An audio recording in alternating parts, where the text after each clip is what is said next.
Booking, pero di kulong.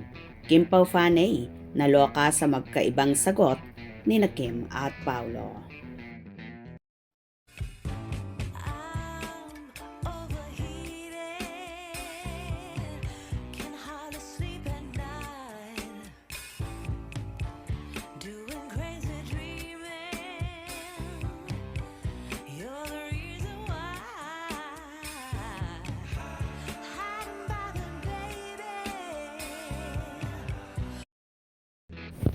Mukhang hindi aligned o hindi napag-usapan ng magka-love team o magjawang sina Kim Chiu at Paolo Avellino ang dapat na isagot nila sa magkaparehong tanong sa kanila ng entertainment media.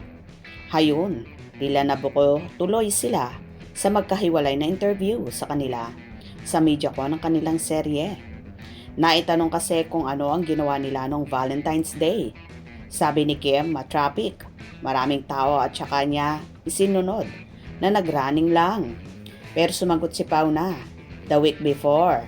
At tila gusto pa itong itama ni Kim nang sabihin na, a day before.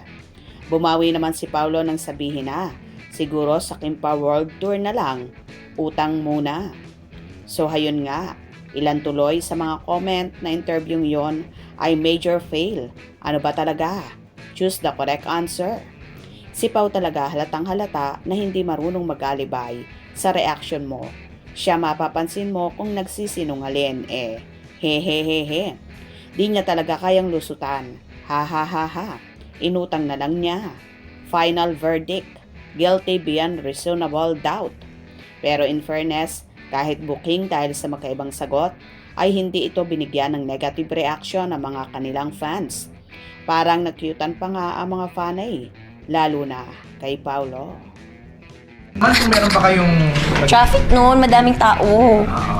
Ano ba kayo? Before that or after? Ala, super. Nag-running lang. Nag-running? Yes. Sunday? So post-Valentine's running. Yes. The week before. The week before? Siguro ano na lang. Sa Kim Pao World Tour na Ayun. Wow, so sweet talaga ng Kim Pao kung saan nagkaroon pa nga sila ng pagkakataon na makapag-running pa. Pero booking talaga sila sa magkaibang sagot. For sure magkasama lang sila nung araw na yon after ng showtime ni Kimi. Malay naman natin, timbahay ni Kim lang ang naging date ng Kim Pao.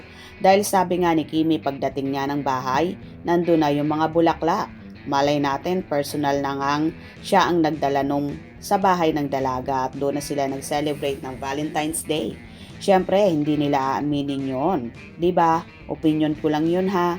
Kayo ba? Ano sa palagay nyo? Hope you enjoyed. Please subscribe for more info.